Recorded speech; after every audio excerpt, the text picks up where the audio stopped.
कारण ती आहे परप्रांतीय आणि आपल्या बाहेरून येऊन आपल्या महाराष्ट्रामध्ये जी दादागिरी दाखवत होती तिची दादागिरी दाखवली असती. कारण तू जगण्यासाठी उदरनिर्वाहासाठी तू महाराष्ट्रात आली. पुन्हा ना तिचा जबडा जो आहे शिवीचा तो बंद केला असता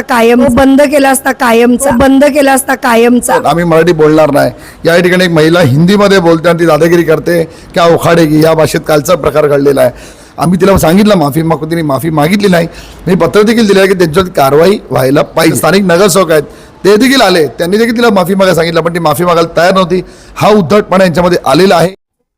टॉप 10 महाराष्ट्र न्यूज चॅनल मधून मी दीपक कोटेकर.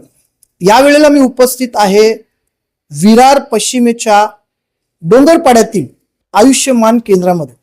काल याच ठिकाणी महाराष्ट्र टाइमच्या पत्रकार वैष्णवी राऊत यांच्याबरोबर एका महिला सुरक्षा रक्षकांनी गैरवर्तन केलं. इतकंच नाही तर ही पूजा मिश्रा नावाची जी कोणी सुरक्षा रक्षक होती तिने अक्षरशः आमच्या पत्रकार महिलेला शिवी देखील घातलेली. ती तिथेच थांबली नाही तर तिने हात उचलण्याचा देखील प्रयत्न केला. आज या विरोधात शिवसेना उद्धव बाळासाहेब ठाकरे पक्ष आक्रमक झालेला आहे. त्यांनी डॉक्टरांची भेट घेतलेली आहे आणि माहिती अशी मिळालेली आहे की पूजा मिश्राचं निलंबन लवकरच होणार आहे. जाणून घेऊया आपल्यासोबत काही महिला शिवसैनिक आहेत जो काही प्रकार झाला आणि आज जर या ठिकाणी पूजा मिश्रा असती तर कसा समाचार घेतला असता तुम्ही तिचा? तिला आम्ही महिला म्हणून काय वागणूक एक महिलेबरोबर द्यायची असती ती तिला समज दिली असती. कारण ती आहे परप्रांतीय आणि आपल्या बाहेरून येऊन आपल्या महाराष्ट्रामध्ये जी दादागिरी दाखवत होती तिची दादागिरी दाखवली असती. कारण तू जगण्यासाठी उदरनिर्वाहासाठी तू महाराष्ट्रात आली आणि महाराष्ट्रात तुझा उदरनिर्वाह करते आणि तू वरून महाराष्ट्रातल्या महिलेचा तू आदर नाही करत ना. अशा शिवीगाळ वगैरे तिला पुन्हा ना तिचा जबडा जो आहे शिवीचा तो बंद केला असता कायमचा. उघडता आला नसताना जेवायचं एक ना हे करायचं ठेवले असते. तिची ती सिक्युरिटी गार्ड म्हणून जी काम करत होती ना तिला आम्ही दाखवले असते की सिक्युरिटी गार्डचा काय काम असतो आणि कशा पद्धतीने वर्तणूक करायची असते महिलांबरोबर ते आम्ही तिला शिकवले असते. आज जर पूजा मिश्रा या ठिकाणी असत्या तर त्यांना शिवसेना स्टाईलनी धडा शिकवला असता असं महिला शिवसैनिक म्हणतात. आणि खरं आहे, खरं तर ह्यांच्यामध्ये ही हिंमत येते कुठून, काय येते आणि कशासाठी येते जाणून घेऊया. आपल्यासोबत यावेळेला शिवसेनेचे ज्येष्ठ नेते म्हणून ओळखले जाणारे उदय जाधव आहेत. उदयजी, जो काही काल प्रकार घडलेला आहे आज तुम्ही या ठिकाणी त्या महिलेचा समाचार घेण्यासाठी आलात, परंतु ती महिला या ठिकाणी आता नाही मिळत आहे आणि तिचा निलंबन पण होणार आहे. शिवसैनिकाची काय भूमिका असणार आहे? नमस्कार, जय महाराष्ट्र. मी उदय अरुण जाधव, शिवसेना विरार पूर्व शहर प्रमुख. सर्वप्रथम तर आज या ठिकाणी जो प्रकार घडलेला आहे ते आम्हाला आमचे जिल्हा प्रमुख रत्नजी राऊत यांच्याकडून कळल्यानंतर आम्हाला माहिती अशी मिळाली होती की तो चंदनसर हॉस्पिटलमध्ये घडलाय आणि आम्ही सर्वांना मेसेज टाकला. महिलाकडे आमच्या शहर संघटक लष्कर यांनी देखील मला ते कळवलं. आम्ही त्या ठिकाणी जाण्या सर्व महिला तिकडे उपस्थित पण राहिल्या. पण काही कारणाचं नंतर कळलं की तो डोंगरपाड्यात मग इथल्या स्थानिक शहर प्रमुख विवेक पवार यांना ते कळवलं. ते आता बाहेर आहेत. मग आम्ही या ठिकाणी आलो, त्यांनी सांगितलं आपण भेटून घेऊया. आज या ठिकाणी भेटण्याचं कारण एवढंच आहे की आज आपल्याला माहिती आहे ती परप्रांतीय महिला आहे.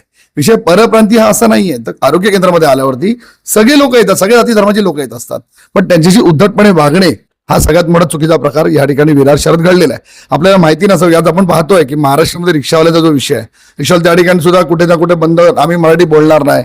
या ठिकाणी एक महिला हिंदीमध्ये बोलते आणि ती दादागिरी करते. क्या उखाडेगी या भाषेत कालचा प्रकार घडलेला आहे. अशा अनेक गोष्टी मागच्या 15 दिवसापूर्वी आपला मोरेगावचं आरोग्य केंद्र आहे त्या ठिकाणी छत्रपती शिवरायांच्या मूर्त्या जुन्या असं एका कोपऱ्यात टाकल्या गेल्या होत्या. भक्ती चौधरी मॅडम आहे, त्यांच्याकडे मी मागणी केली की त्यांचा व्हिडिओ स्केच द्या, आम्हाला त्याच्यावर कारवाई करा. कुठल्याही प्रकारे डॉक्टरांवरती कारवाई होत नाही. अशी अनेक गोष्टी या वसई विरार शहर महानगरपालिकेच्या हद्दीमध्ये आरोग्य केंद्राच्या मार्फत घडत आहेत. पण याच्यावर कुठलंही लक्ष आपल्या महानगरपालिकेच्या अधिकाऱ्यांचं नाही आहे, त्याच्यावर वचप नाही आहे, म्हणून या ठिकाणी हा प्रकार घडतोय. महत्वाची गोष्ट, आज आम्ही या ठिकाणी आलो. आपल्या मॅडम इथे आहेत, ज्या पाटील मॅडम सिनियर आहेत, त्यांना आम्ही भेटलो. त्यांना विचारलं मॅडम प्रकार काय, तर मॅडमने सांगितलं की सर काल असाचा प्रकार घडला होता. आम्ही तिला सांगितलं माफी मागू, तिने माफी मागितली नाही. मी पत्र देखील दिलं की त्यांच्यावर कारवाई व्हायला पाहिजे. तिचे काल जे कोण तिचे हेड आहेत ते देखील मुकेश सर कोणते ते इथे आले होते, त्यांनी देखील तिला सांगितलं. इथे स्थानिक नगरसेवक आहेत ते देखील आले, त्यांनी देखील तिला माफी मागायला सांगितलं, पण ती माफी मागायला तयार नव्हती. हा उद्धटपणा यांच्यामध्ये आलेला आहे. हा फक्त उद्धटपणा एवढ्यासाठीच येतोय की कुठे तर त्यांच्यावरती वरून एक चांगला वरद असतं त्यांच्यावर लाभलेला आहे. मी तर सरळ सांगतो, जो कोणी वरद असता असेल तो असेल, पण जरा उद्धटपणे या लोकांनी असं चालू ठेवला तर शिवसेना इथे नगरसेवक महापालिकेत बसत नसले ना, पण रस्त्यावरती काम करणारे आम्ही शिवसैनिक आहोत. रस्त्यावर त्यांना कसं दाखवायचं, कारण आरोग्य केंद्र ही हद्द फक्त तुमची नाही आहे, त्याच्या बाहेरच्या तुम्ही पडता. आमची महिला आघाडी काय भाषेत तुम्हाला उत्तर देईल आणि शिवसैनिक काय भाषेत उत्तर देतील हे आम्ही नक्कीच बाळासाहेबांच्या भाषेत दाखवून देऊ. जो काही प्रकार घडलेला आहे या प्रकाराचा संपूर्ण वसई विरार शहर निषेध करतोय, परंतु या सगळ्या लोकांमध्ये इतकी हिंमत येते कुठून? यांच्यावरती कोणाचा वरद हस्त आहे हे शोधून काढलं पाहिजे. खरंच आज वसई विरार शहरामध्ये या अशा प्रकारच्या ज्या काही गोष्टी घडतात याला कारणीभूत कोण असू शकतो? खरंच वसई विरार शहर महानगरपालिकेचा याच्याकडे कानाडोळा आहे का? परंतु लवकरच पूजा मिश्रा हिचं निलंबन होणार आहे आणि शिवसैनिक देखील पूजा मिश्रा यांना शोधतायत. जर महिला शिवसैनिकांना पूजा मिश्रा भेटल्या तर त्यांचं काही खैर नाही. Top 10 Maharashtra news, Vasai Virar.